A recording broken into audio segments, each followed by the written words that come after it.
Vamos a levantar las manos al Señor y vamos a pedirle su bendición.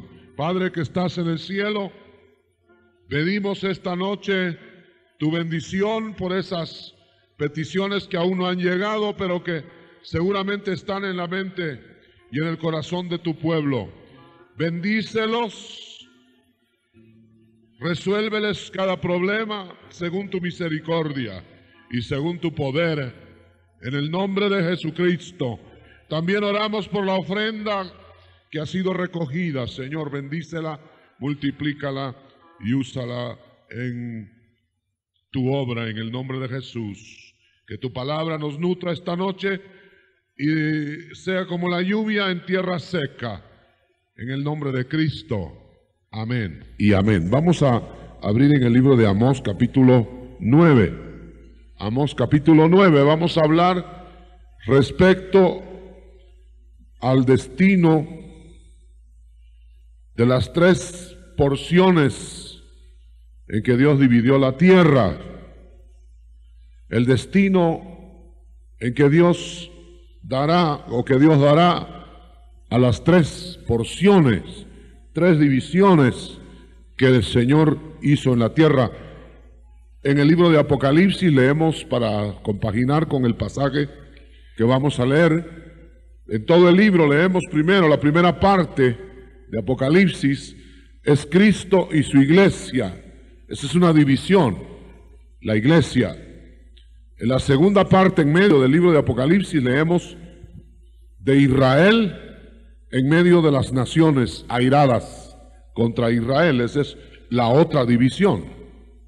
Y luego al final de Apocalipsis vemos el destino del sistema mundial de naciones. Y esa es la otra porción que divide el Señor. O sea que Dios va a tratar permanentemente con la iglesia, con Israel y con las gentes, con las naciones. Entonces vamos a leer aquí el verso 8 del capítulo 9 de Amós. Poco se predica sobre estos libros proféticos, creo que ahora van a estar de actualidad, porque usted sabe que uno de los libros proféticos más profundos es el libro de Daniel, que fue sellado hasta el tiempo del fin. Como que el Señor sabía que iba a haber un libro en el fin que iba a ser la clave de Daniel. Y ese era el libro que iba a escribir Juan, Apocalipsis. Entonces, leyendo Apocalipsis se entiende Daniel, y leyendo Daniel se entiende Apocalipsis. De tal manera que ahora es el tiempo de entender profecía. Y vamos a estudiar bastante profecía. El Señor está poniendo en el corazón eso para que despertemos a la realidad de lo que viene. Dice el pasaje aquí que los ojos del Señor Jehová están contra el reino pecador.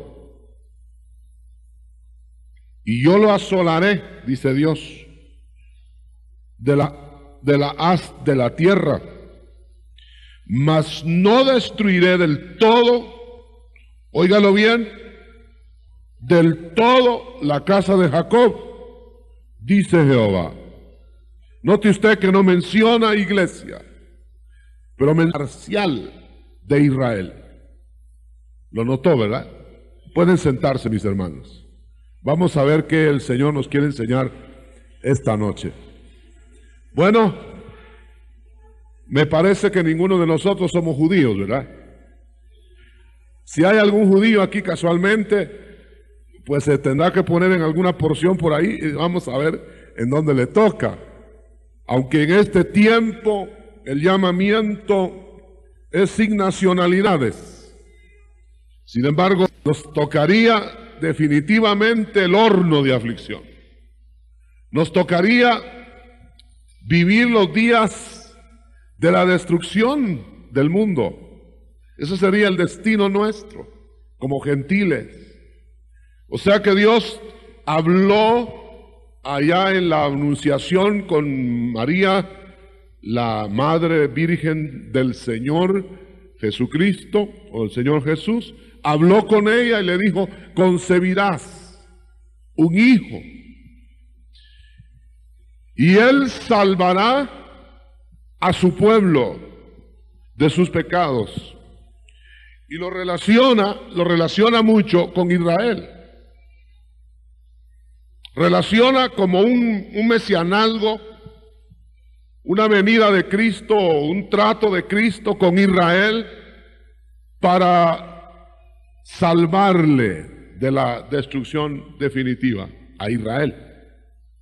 Pero luego también dice en la profecía de Zacarías, el padre de Juan el Bautista, dice: serás levantado, niño, serás levantado, ese niño será levantado como luz a los gentiles.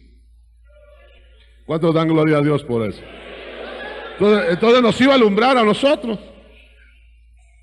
Solo que en el caso de nosotros, por no ser judíos, el trato iba a ser después.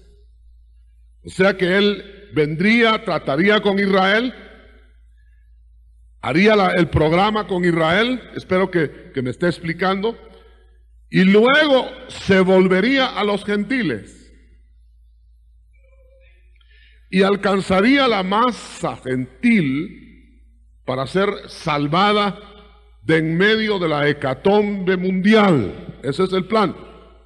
Y usted sabe, vino el Señor, trató con los judíos lo rechazaron como nación.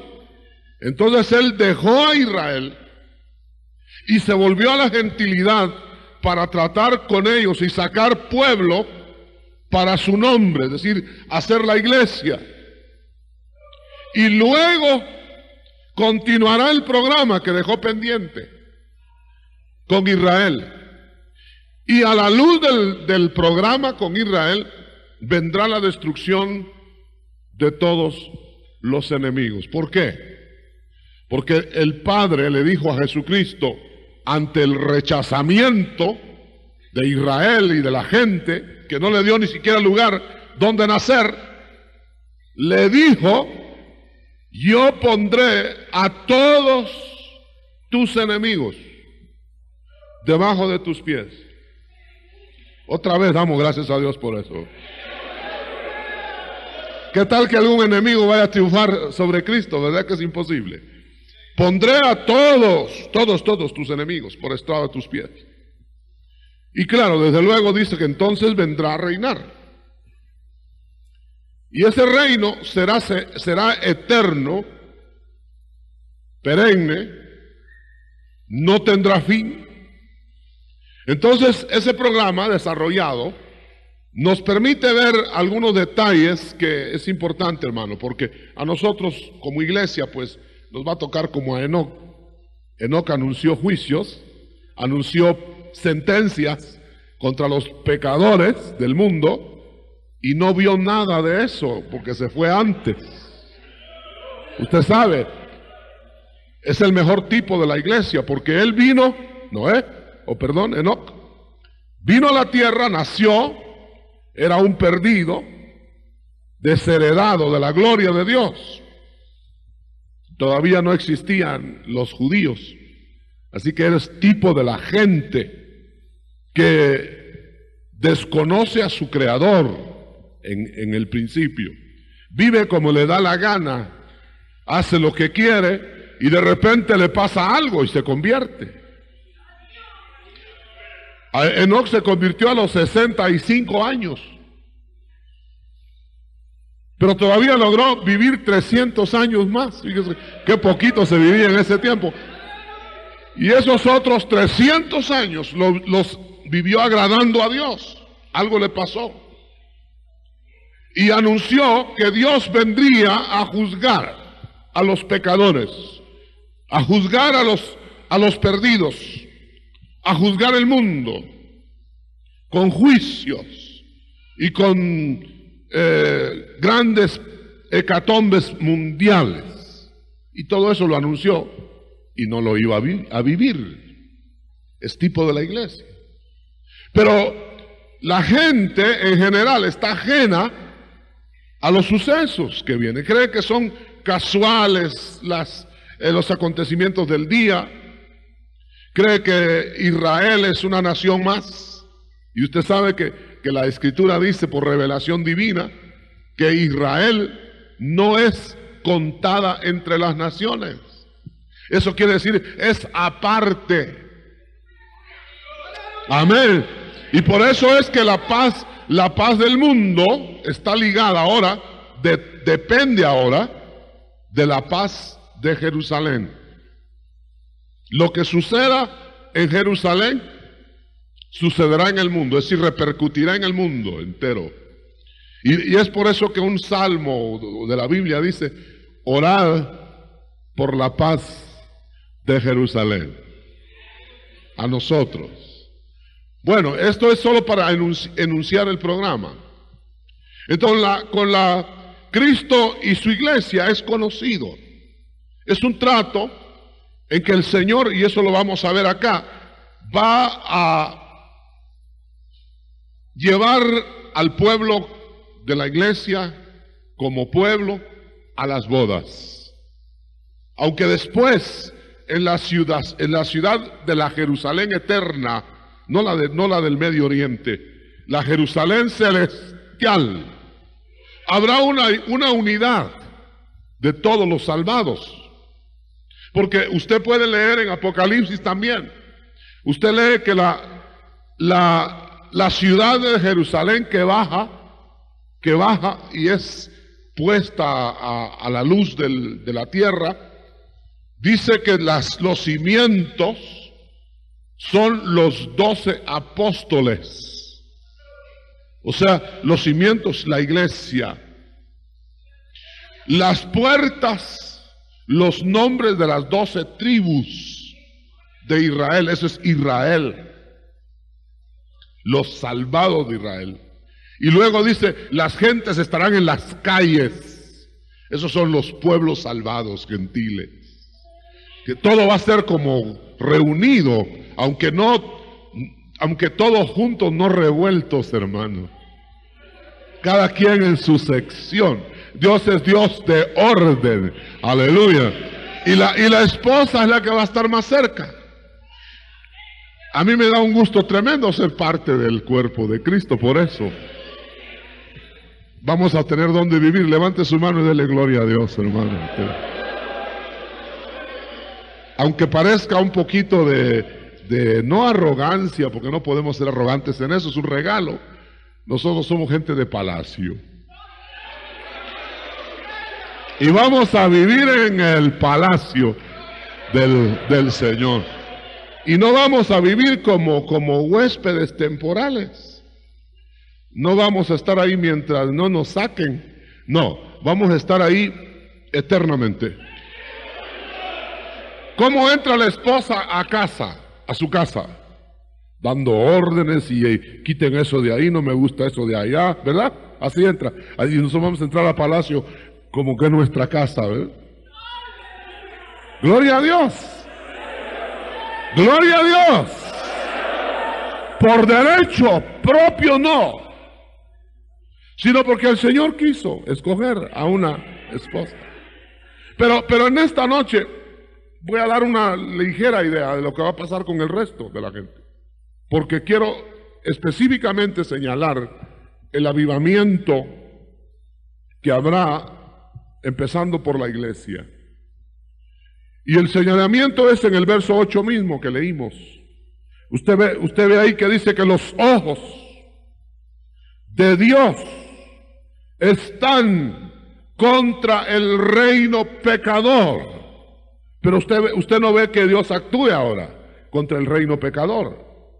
Usted ve que el reino pecador ahora pareciera que prosperara, ¿no? Usted ve que el reino pecador, quizá en el reino pecador se hacen los mejores negocios, las mejores empresas. Reino pecador, pero los ojos, no la acción, porque ya se hubiera destruido eso, sino los ojos de Dios están sobre eso. Están mirando eso. Nadie va a ser tenido por inocente si es culpable, hermano. Es bueno que vayan poniendo sus barbas en remojo los que están oyendo. Me refiero a toda la audiencia y ustedes acá. ¿Por qué? Porque tenemos que caminar aquí a la luz de lo que los ojos de Jehová están abiertos. No podemos ser como los murciélagos. Usted conoce a los murciélagos. Los murciélagos ven de noche y no ven de día, fíjese. Y hay gente que la luz de Dios no la ve, porque no ve de día. Pero vaya a ver si no son listos en las tinieblas. Murciélagos. O como dicen por mi tierra, murciégalos. Sí, es decir que pueden ver en las tinieblas. Están acostumbrados a las tinieblas. Y en la luz se quedan ciegos. Lo que es luz no lo miran. Lo que es recto no lo ven. Y se hacen los tontos con la rectitud. Y les caen mal los rectos. Y les estorban los justos. Murciélagos. Ahora, yo quisiera que usted viera que dice, está Dios contra ellos. Entonces, ¿por qué no actúa ahora? Porque todo tiene su tiempo. Viene el tiempo en que actuará. Porque ahora está la misericordia, hermano, precediendo a la justicia. Va a ser justicia y llega la misericordia antes. Pero va a venir el tiempo en que se acortará la misericordia. Y entonces el juicio caerá. Y va a ser ese tiempo tremendo en que Dios va a tratar, según lo vemos acá, contra todas las naciones de la tierra y contra Israel. No se escapará nada entonces. Aparte de que Él no destruirá todo Israel. Preservará gente de Israel. La dejará aparte. Intocable. Dejará remanente, se llama. Ese remanente que va a ser el foco de un avivamiento sin precedentes en el mundo. Por eso tenemos que ver del verso 11 en adelante, que es una de las profecías más profundas de la Escritura y menos estudiadas, porque como que se le tuviera temor. No sé por qué. Inclusive yo no la había leído a saber cuántas veces y nunca había entendido nada de la profecía de Amós. Pero ahora que está abierta la profecía de Amós, se trata, hermano, no solamente de salvar al remanente fiel, sino que se trata de establecer en la tierra antes de los juicios el testimonio final de los hijos de Dios. Cuando vino Juan, usted sabe, Juan precedió a la instauración de la iglesia. Él vino ofreciendo, más bien preparando el camino del Señor. ¿Para qué? Para establecer el reino y preparar el camino a que el Señor entrara en los corazones. Preparó el camino de la iglesia. Ahora, Juan, cuando estaba predicando eso, vio que había gente religiosa que se acercaba a las ceremonias de la preparación para el rey. Y vio venir fariseos y se quedaba asombrado Juan. Porque él tenía iluminación profética, era profeta. Entonces él veía debajo de la ropa de los fariseos lo que eran. Entendía eso. Y cuando venían con sus ropas largas y venían con cara de santos de pueblo.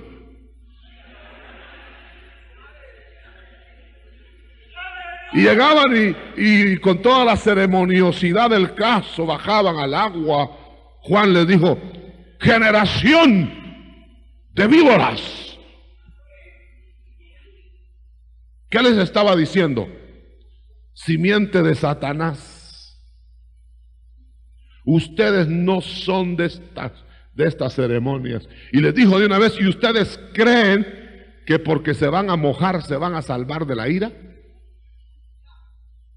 Solo van a ser receptores de la ira mojados, ¿verdad?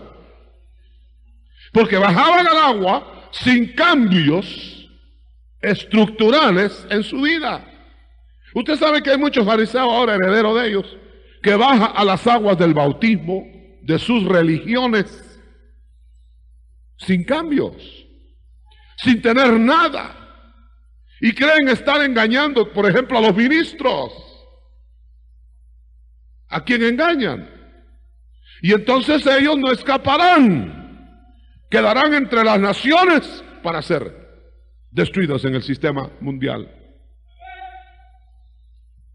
Y luego vio el temor, Juan, el temor de, aparte de los fariseos, de la gente. Les tenía miedo a ellos, eran sus líderes. Y entonces dice Juan: no digan ustedes, fariseos, parece que se las traía contra ellos, no digan ustedes, fariseos, que son hijos de Dios, porque son descendientes de Abraham. Oiga bien lo que le voy a decir, porque les acababa de decir simiente satánica. Entonces les dijo: porque Dios es capaz de levantarle hijos a Abraham de las piedras. Les está diciendo: si ustedes no vienen, no se arrepienten, no son de la estirpe de Dios, Dios va a levantar una estirpe, no va a tener necesidad de ellos, ¿verdad? Y Dios levantó una estirpe, levantó una simiente de las puras piedras, porque éramos puras piedras nosotros,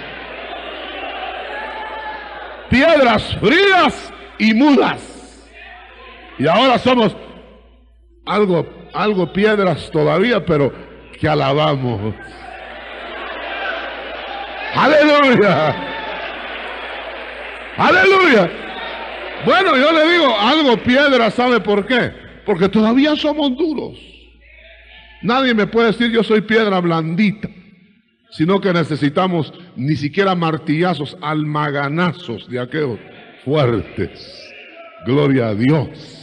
Menos mal que el Señor está dispuesto a dar golpes y golpes para arreglar la piedra. Aleluya. Bueno, dice el verso 9 antes de llegar al 11, porque vamos a comentar algo del 11. Yo mandaré, dice en el 9, dice Dios, y haré que la casa de Israel, mire, trato con Israel, sea zarandeada, y usted lo ha visto a través de los años. La historia de Israel es la historia más zarandeada de todas las naciones. Pero tiene una particularidad.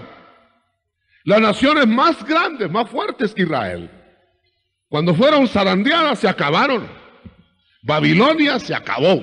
Se acabó el imperio romano. Se acabó el imperio griego, que era lo más grande. Se acabó el imperio medo-persa. Todos se acabaron.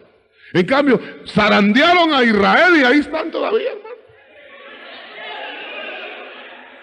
¿Cuántos dan gloria a Dios por eso? Se ve que alguien los preserva, ¿verdad? Y mire lo que dice acá. Mire lo que dice.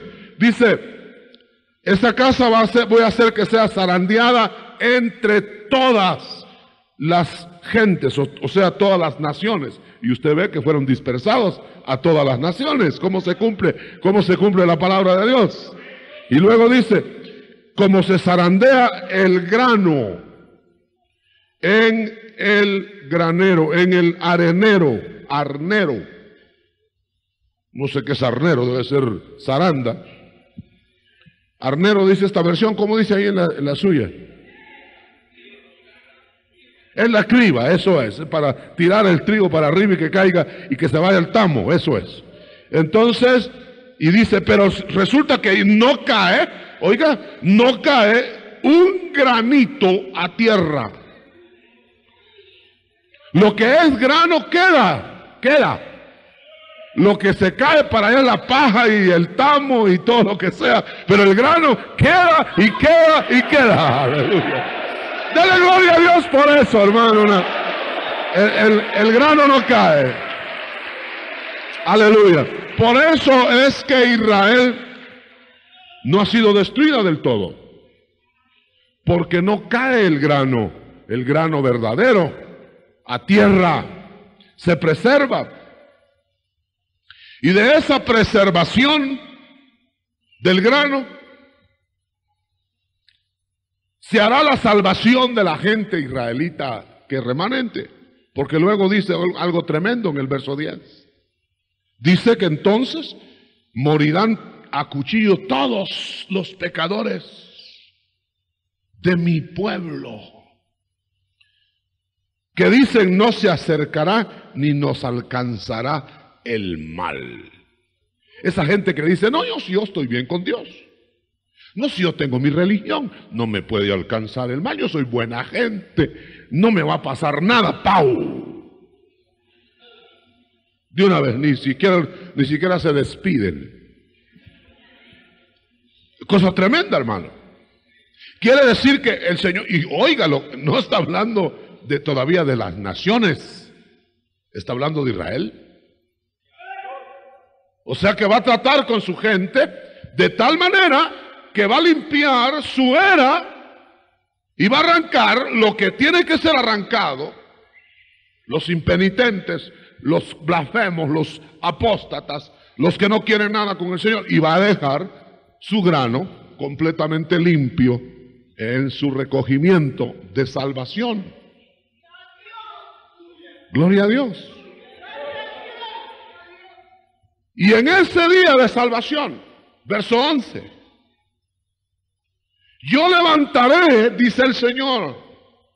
Mire, no solamente los que va a salvar, sino que levantará el tabernáculo de David. Usted sabe, hermano, que cuando en el Antiguo Testamento se hablaba de alabanza, alabar con fuerza, con fuego, en el espíritu, adorar inclusive, se refería a la tribu de Judá. Y cuando el Señor preparó todo, usted sabe que la tribu que le tocaba el contacto con Dios era la tribu de Leví. Esa era la que tenía la primacía con Dios. Pero cuando el Señor dio las últimas instrucciones del Antiguo Testamento, pacto, puso que adelante fuera la tribu de Judá, no la de Leví. ¿Qué quiere decir eso? Que tiene que ir adelante la alabanza. La alabanza. ¿Quién irá contra el enemigo primero? Irá Judá, dice. Alabanza. O sea que para vencer hay que alabar a Dios. Por eso el Señor está ahora levantando la alabanza. Y tenemos que aprender a alabar. Y fíjense que cuando dice levantaré el tabernáculo de David, usted sabe que el tabernáculo de David no era un templo. El tabernáculo, por eso no les gustó a los israelitas, no les gustó el tabernáculo de David, porque el tabernáculo de David era una tiendecita de lona, o a saber de qué era, de cueros, una tiendecita, encima del arca del pacto. Cualquiera que llegaba decía, ¿y ese es el arca de Jehová? Esa. Y esa tiendecita es la que sustituye al templo. Esa tiendecita. Ah, no, nosotros nos vamos al templo. Y se iban al templo. En el templo no había nada. Y en Sión, donde estaba el arca del pacto, el tabernáculo de David, ahí estaba todo. Ahí se pasaba David danzando y alabando. Ahora, si el que tenga oídos oiga, el Señor pronosticó que levantaría en los últimos días del avivamiento el tabernáculo de la alabanza, de la libertad de la alabanza. Así que ya nos pueden atacar todos los enemigos que quieran. Contra la alabanza nosotros alabaremos porque se está levantando el tabernáculo. ¡Aleluya! Y hay que alabar con libertad, hermano. Olvídese de la crítica. Ya se recuerda usted que dijimos una vez que para que el tabernáculo de David fuera levantado, David se tuvo que sentir como un cualquiera, no como rey, para que lo menospreciara hasta su propia mujer. Pobre mujer. En ese día yo levantaré, dice Dios, el tabernáculo de David que está caído. Eso quiere decir, hermano, sencillamente, en pocas palabras, que para todos esos acontecimientos de los cuales le he estado hablando, se va a ver un decaimiento total alrededor de lo que es tabernáculo de David, de lo que no es tabernáculo de David. Un decaimiento, es decir, la gente va a entrar en depresión religiosa, mientras que el tabernáculo de David va a refulgir por ser estruendosamente adoradora y alabadora. Va a refulgir porque lo demás va a estar apagado, hermano. Ellos van a estar en contra de la alabanza, en contra de la adoración, porque lo que se va a levantar solo es el tabernáculo de David y nada más. O sea que el que va a alabar y el que va a adorar, como Dios quiere, lo va a hacer en el tabernáculo de David restaurado.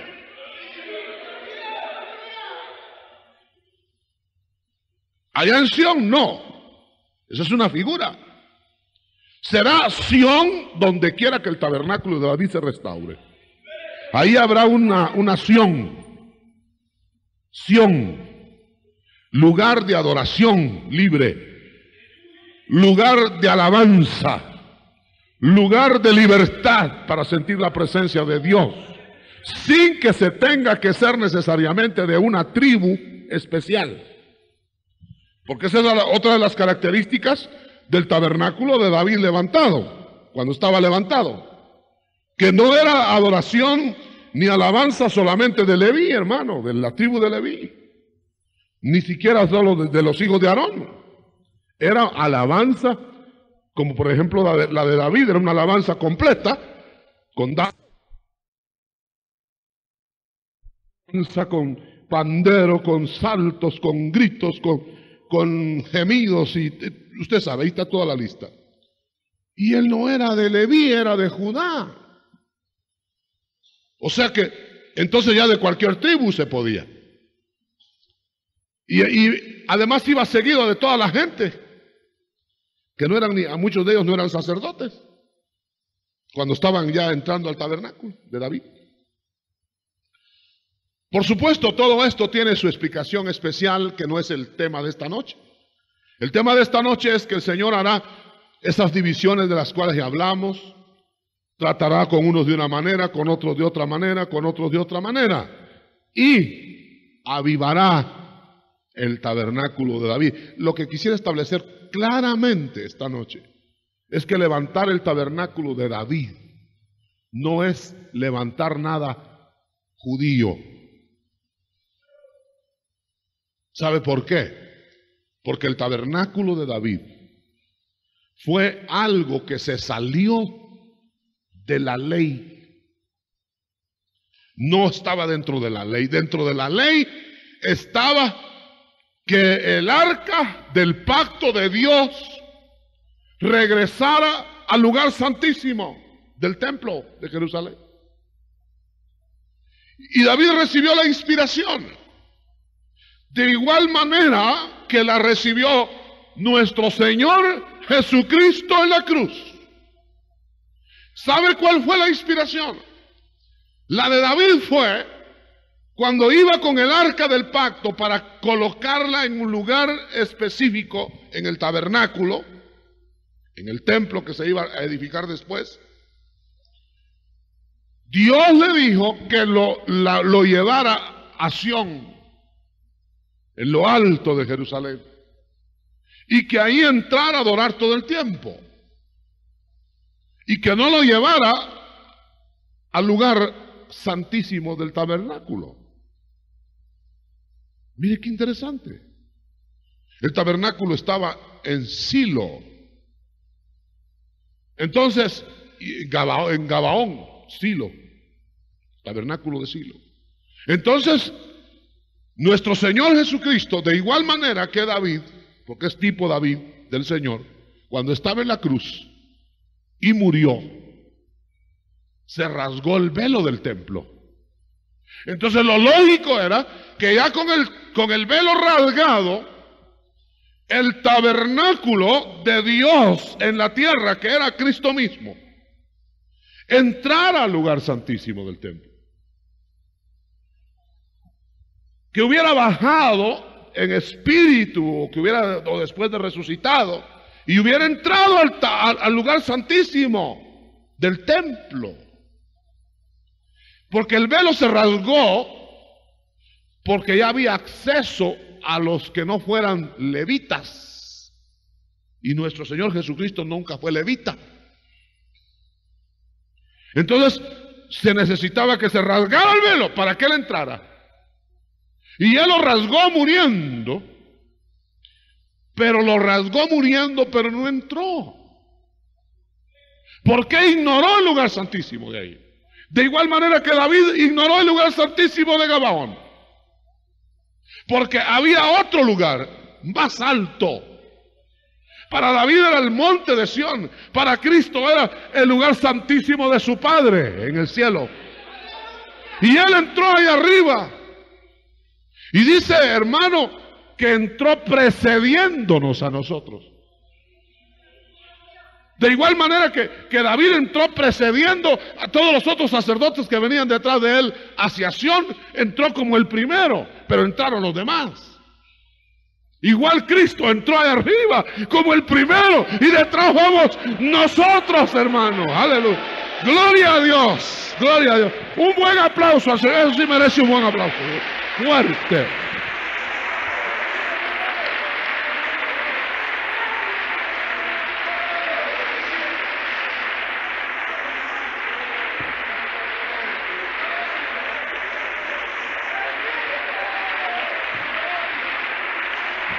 Gloria a Dios. Gloria al Señor. ¿O no le alegra a usted que va a entrar un día? Aunque yo quiero entrar, aunque sea el último del desfile, hermano. Aunque después de mí ya no haya nada más que abismo ahí atrás. Que sea el último. Porque gloria al Señor, después de ese desfile, viene la adoración satánica. Todo lo que quede afuera de esa estructuración va a ser una adoración satánica al son del rock y de otros ritmos más bonitos que se van a inventar dentro de poco, porque ese todavía es de kinder. Vienen otros ritmos, hermano, de tal manera tan diabólicos, tan terribles, que se van a ver las cosas más horrorosas en público. Y lo más terribles que las van a ver los padres con sus hijos y sus pequeños, igual viendo el mismo pecado. Ya lo vemos ahora.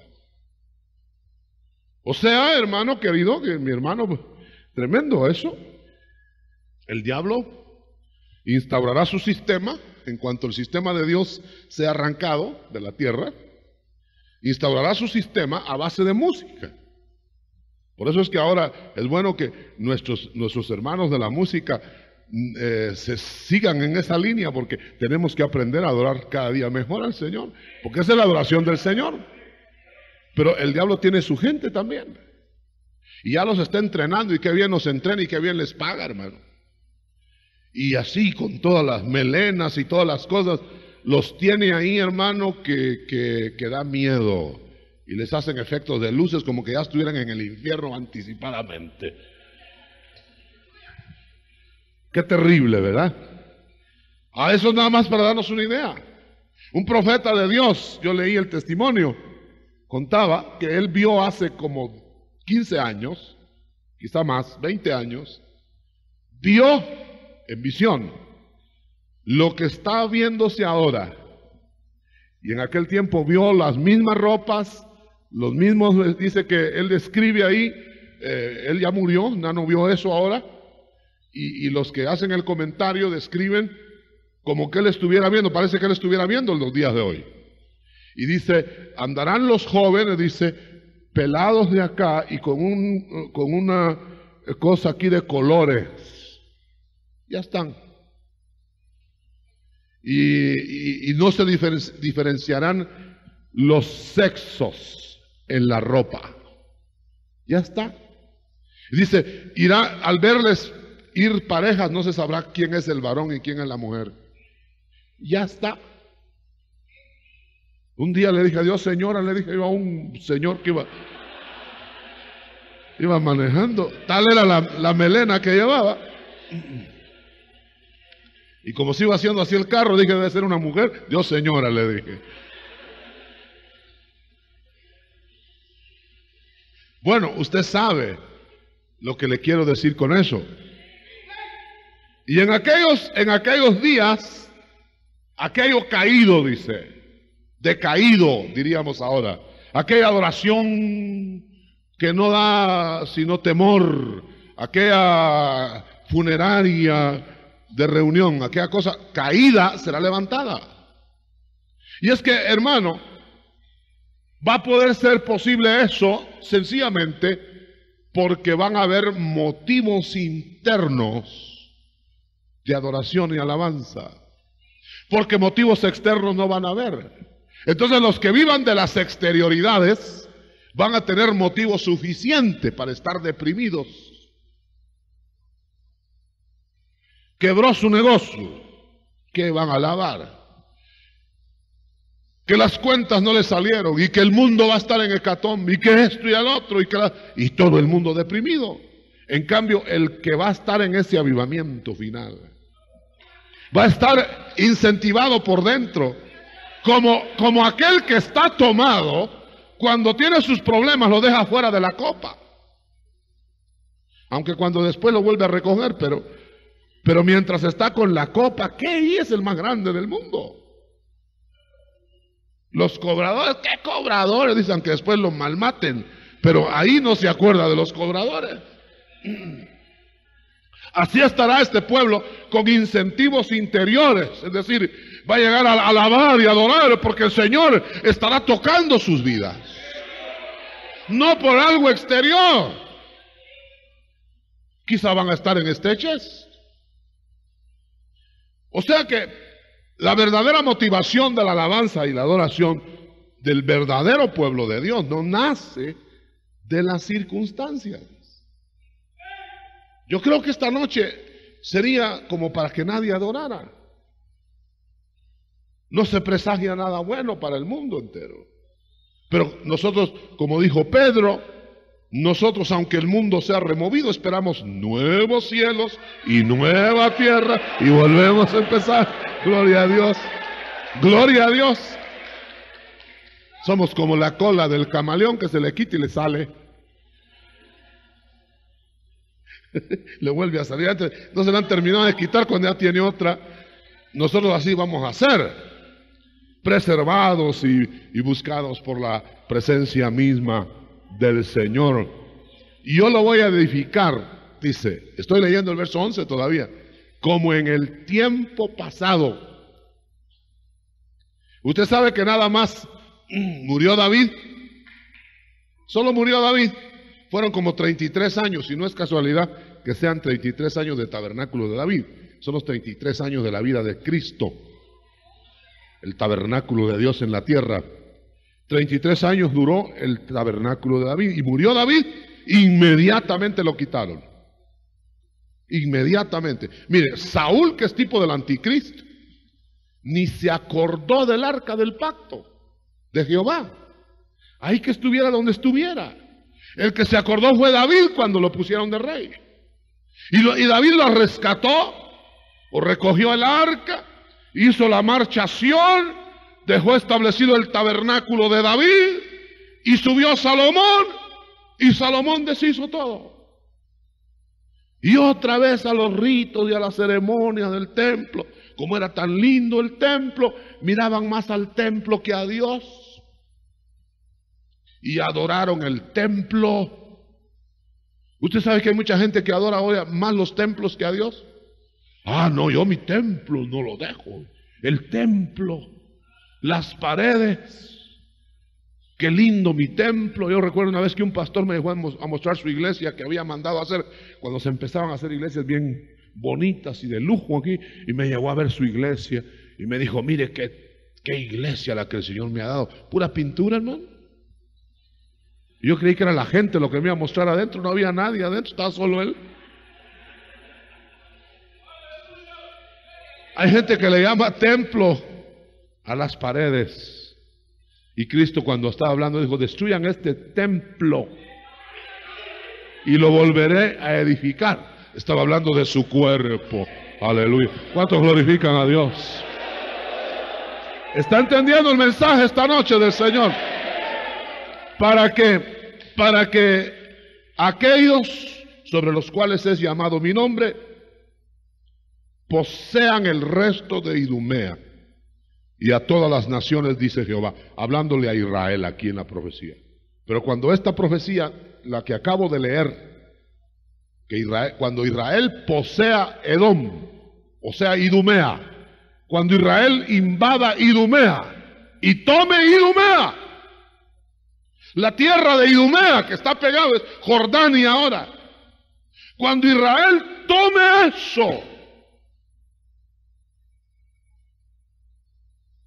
será lo que aquí dice, hermano, el resto de los hombres.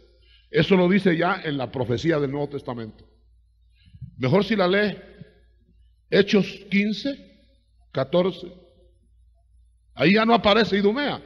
Cuando los judíos tomen Idumea, el resto de los hombres que estaba rebelde buscará a Dios. Porque esa es la promesa.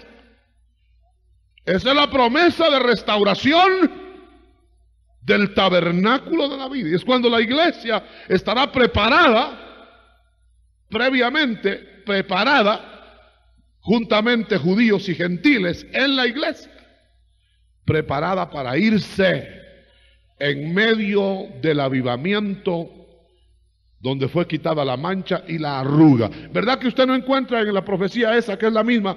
¿Verdad que no encuentra Idumea? Borraron Idumea, ¿verdad? Porque esa que usted acaba de leer es para la iglesia. Y esta es para Israel. Nosotros nunca vamos a tomar Idumea. La iglesia nunca va a agarrar armas para ir a invadir Idumea, empezando porque no sabemos ni dónde queda. Pero Israel sí sabe dónde queda, ahí les queda pegadito. Ellos sí van a tomar Edom. Nosotros lo que vamos a ver es que van a venir los edomitas espirituales. Ellos, los edomitas literales. Y nosotros, la iglesia, veremos venir a los edomitas, los paganos, espiritualmente rendidos al Señor. Y aquí lo dice más claro. Y he aquí, dice, vienen días en que, bueno, ahí siguen las bendiciones para Israel, pero más arriba, tenemos que pasar entonces, hermano, no está aquí, tiene que estar en Hechos. Ahí lo dice claro, fue ahí en Hechos donde lo leí, no aquí, pero es la misma profecía. Hechos 15, del 16, vamos a leer, mire, lea conmigo. Entonces dice que así que restaure y repare las ruinas del tabernáculo. El resto de los hombres busque al Señor. Eso quiere decir que cuando eso suceda, nosotros vamos a ver cuánta gente faltaba que viniera a los pies de Cristo. Y dice más, y todos los gentiles sobre los cuales es llamado mi nombre, dice el Señor. Se van a venir al Señor, no solo con el nombre en la boca, sino que de todo corazón se van a rendir, se van a entregar, van a ser del Señor. Y el tabernáculo de David va a estallar en alabanza y adoración. Vamos a salmear, vamos a cantar salmos gloriosos, vamos a cantar salmos que no se han escrito, hermano. Ahora cantamos salmos escritos, qué lindos, ¿verdad? Cómo se oyen de preciosos y salmos, y que la música. Pero en esos días se van a cantar salmos inéditos que el Espíritu va a estar inspirando ahí, y la música va a ser celestial. Yo estaba leyendo el testimonio de una persona que le estaban evangelizando, y cuando le evangelizaron, judía, oía la música de acompañamiento, música de Israel, salmeando en hebreo, detrás de la persona que estaba evangelizándole. Exactamente como oyeron los pastores en Belén, oyeron los cánticos celestiales. Usted sabe que nosotros lo leemos en español, pero ellos lo oyeron en hebreo. Si no, los pastores se hubieran quedado en blanco. Nosotros es fácil, gloria a Dios en las alturas y a los hombres de buena voluntad, pero ellos no lo oyeron en hebreo. O sea que los ángeles tuvieron que repasar en hebreo y le fueron a cantar a los pastores en hebreo. A ese judío se convirtió porque oía la música en hebreo. Está trayendo el Señor a esa gente. Y qué maravilloso, hermano. Uno se hace la idea siempre en su precioso español, ¿verdad? El lindo español. Y uno casi se hace la idea que el español es el que van a hablar en el cielo, o que vamos a hablar en el cielo. Pero realmente no nos hemos puesto de acuerdo nunca en ese aspecto. ¿Qué idioma vamos a hablar en el cielo? Pero como le contaba a esta hermanita de Atitlán, que se murió y que fue y regresó, le hablaron en cachiquel, le hablaron, fíjese. Ángeles hablándole en cachiquel, hermano, vestidos de macheños.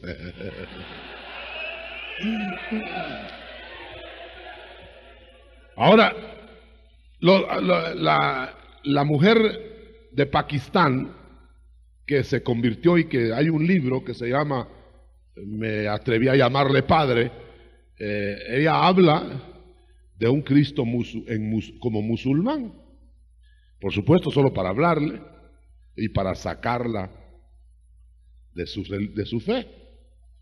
O sea, hermano, que todo esto que estamos viendo aquí parece que estuviéramos fantaseando. Y todos los hermanos, alguno dirá por ahí, no hermano, ¿verdad? Pero todavía dirá por ahí, ay, ojalá fuera cierto tanta belleza. Pues yo lo que les quiero decir que es cierto. ¿O cuántos creen que estamos contando las 1001 noches? Esto no lo escribí yo, hermano, ojalá lo hubiera escrito yo. Me ufanaría, pero esto está escrito hace miles de años. Y es verdad. ¿Cuántos creen que es verdad? Yo voy a finalizar, debo finalizar. El Señor, en medio de este aviso que está dando, tratará como en el Apocalipsis. Primero, Cristo y su iglesia. Primeros capítulos hasta el 3. Cristo y su iglesia. Todos los tratos que va a hacer con la iglesia. Todos los convenios que va a hacer con la iglesia. Hasta que se casa, se va con ella para arriba. Luego de ahí para adelante, que se ve la adoración en el cielo, en los capítulos 4 y 5, del 6 en adelante hasta el 19, son los grandes acontecimientos alrededor de Israel. Está tratando con Israel, está tratando con la otra sección del mundo. Iglesia, Israel, y del 19 en adelante con las demás naciones. Y se acabó el mundo. ¿Y qué habrá después de eso? Dice la Escritura, tomará el reino de los hombres para siempre, y reinarán los santos del Altísimo, y de su reino no habrá fin. Fíjese que las naciones han querido, desde que saben esto, ¿no?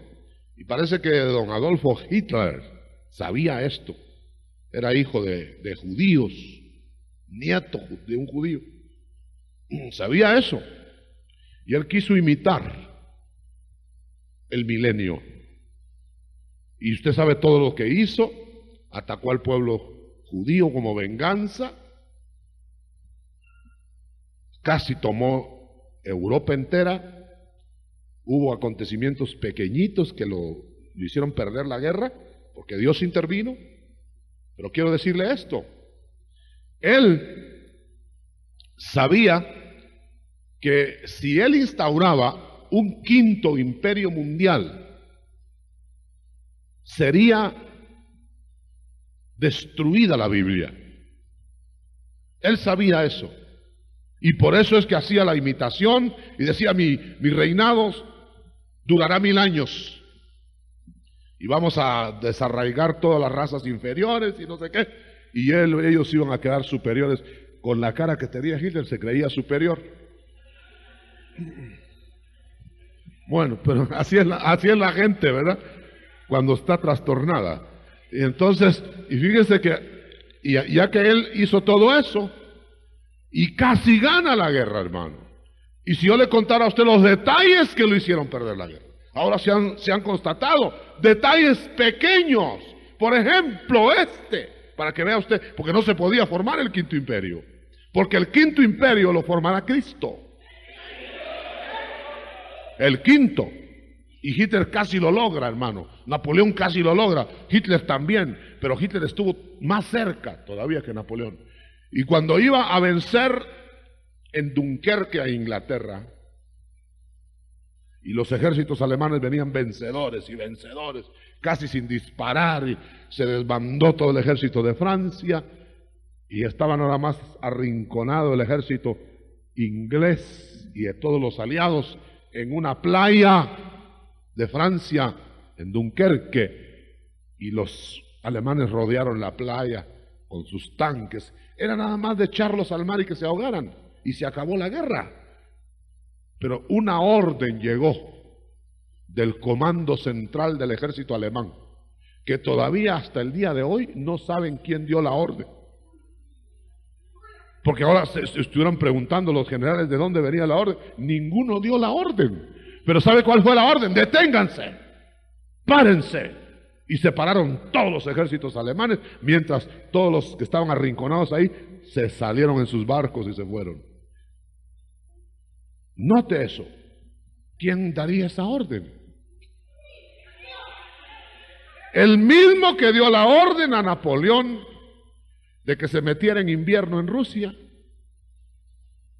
y ahí terminó sus días, la guerra, le desarmó. El mismo que cuando los egipcios persiguieron a los israelitas hacia el Mar Rojo, les desarmaba las ruedas de los carros. Otro aplauso para el Señor.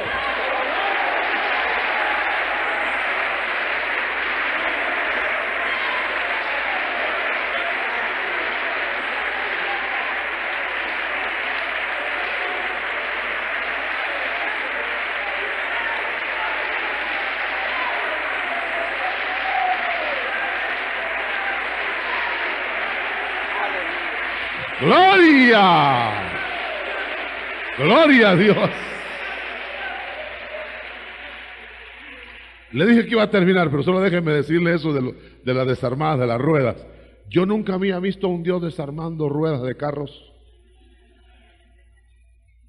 Mandó Dios que se desarmaran y se quedaban a medio mar seco los egipcios sin rueda derecha, sin rueda, y daban vuelta a las curvas que había ahí. Y no se acercaban a los israelitas. O sea que para el Señor es muy fácil realizar sus planes. Entonces cuando Dios no actúa, no es que no ve, ni que no puede. Cuando Dios no actúa es que la misericordia todavía está. Levanta tu mano al cielo. Mira, hermano, óyeme lo que te voy a decir con tu mano levantada, como para el Señor. Oye lo que te voy a decir. Examinemos nuestras vidas, porque si Dios no ha actuado en lo que estamos haciendo, quizás no sea agradable a Dios. Y si Él no ha actuado, es sencillamente porque todavía quiere que te arrepientas. Porque lo puede hacer, tiene cómo hacerlo, mira, controla todo, sencillamente es misericordia.